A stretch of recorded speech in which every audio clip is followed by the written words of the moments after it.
नमस्कार. मनाच्या श्लोकांचा आजचा 5वा श्लोक. मना पाप संकल्प सोडून द्यावा, मना सत्य संकल्प जीवी धरावा, मना कल्पना ते नको विषयांची, विकारे घडे हो जनी सर्वचीची. आपले परके हा द्वैत भाव मनातून काढून टाकावा. त्याला तिळमात्रही थारा देऊ नये, कारण हा द्वैत भावच अनेक दुहींचे मूळ आहे. अनेक अनिष्ट गोष्टी करण्यास भाग पाडणारा आहे. जे जे आपण आपले म्हणतो ते ते आपल्याला जवळचे वाटू लागते. त्याप्रती ममत्व निर्माण होते. तर दुसरीकडे परक्यांप्रती हे आपले नाहीत हा भाव निर्माण होतो. त्यातूनच दुरावा, आकस जाणवू लागतो. नकारात्मक अभिवृत्ती, निगेटिव्ह ॲटिट्यूड्स तयार होऊ लागतात. स्थिर कल्पना, स्टिरियोटाइप्स, पूर्वग्रह, प्रेजुडायसेस हळूहळू मूळ धरू लागतात. पुढे पुढे हे इतके सवयीचे होते की हेच खरे, हेच वास्तव असेच वाटू लागते. आपल्या वर्तनाची विशिष्ट दिशा आपण आधीच ठरवून टाकतो. आपल्या भोवती एक चौकट आखून घेतो.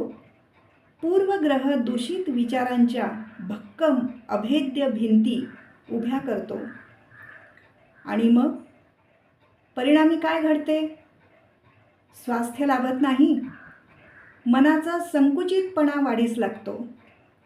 मी आणि माझे या पलीकडे काहीही दिसू शकत नाही. आणि या अपपर भावामुळे इतरांप्रती संशय, मत्सर, असूया या सगळ्यांना खतपाणी मिळू लागते. अशा वृत्तीमुळे आपण आपले संपूर्ण स्वास्थ्य आपणच हिरावून घेतो. मनस्वास्थ्य ढळते. मनाची हीच स्थिती जर दीर्घकाळ टिकून राहिली तर त्याचे शरीरावरती अनिष्ट परिणाम होऊ लागतात. त्याचे पडसाद उमटू लागतात. शारीरिक व्याधी निर्माण होऊ लागतात. आणि अखेर आपण मनोकायिक विकारांचे, ज्याला आपण सायकोसोमॅटिक डिसऑर्डर्स असे म्हणतो, त्याचे शिकार बनून जातो. यातून आपण काय साधलं? मोलाचं आयुष्य मात्र अर्थहीन केलं. म्हणूनच द्वैत भावाला मनात थारा न देता अद्वैत भाव मनात जतन करावा. स्वामी विवेकानंद म्हणायचे, आपण सारे सूर्यपुत्र आहोत. म्हणजे काय? तर त्या सूर्याच्या ऊर्जेचे, त्या चैतन्याचे अंश आहोत.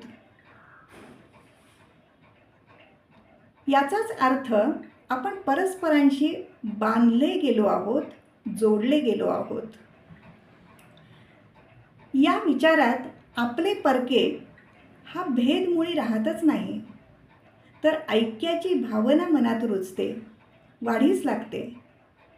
यातून स्वतःविषयी तसेच इतरांविषयीही सकारात्मक वृत्ती निर्माण होते.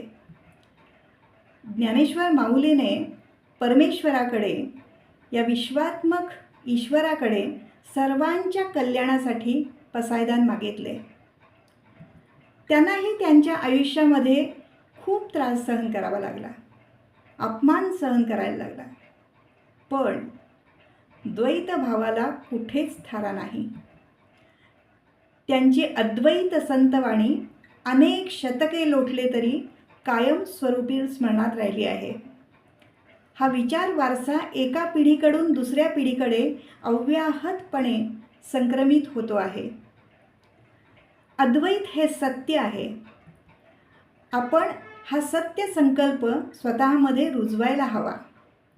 सत्याची कास धरायला हवी. संकल्प विकल्प करत राहणे हा तर मनाचा स्वभाव. कोणताही विषय मनात डोकावला की विचारांची शृंखला गुंफत राहायची, भरीसभर त्याला बुद्धीचीही जोड द्यायची, तशाच प्रकारच्या गतस्मृतींचे धागे पकडायचे आणि तर्क वितर्क करत कल्पना विश्वात केवळ घिरट्या मारत राहायचे.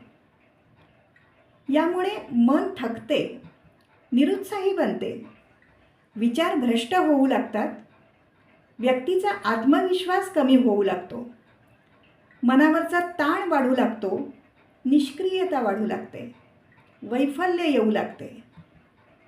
म्हणून समर्थ मनाला बजावतात की विषयांची कल्पना नको आणि त्याच्याही पुढे जाऊन ते परिणामाची गांभीर्याने जाणीव करून देतात. ही जाणीव करून देताना ते म्हणतात, विशिष्ट विषयामध्ये अडकून केवळ कल्पना करण्याची एकदा सवय जडली की आपण पराचा कावळा करायला लागतो. आपल्यातील क्षमतांचाच आपल्याला विसर पडू लागतो. निष्क्रियता वाढते, नकारात्मक सूर वाढीस लागतो. इतकेच नाही तर आपल्या अशा वागण्याचे आपण समर्थनही करू लागतो. दोष इतरांना, परिस्थितीला देऊन मोकळे होऊन जातो. आणि मग यातून शेवटी काय होईल? या अशा वागण्यामुळे आपली लोकांमध्ये, समाजामध्ये छिथू होईल. याची पूर्व जाणीव समर्थ आपल्याला वेळीच करून देतात. एक प्रकारे धोक्याची स्पष्ट सूचना करून देतात. धन्यवाद.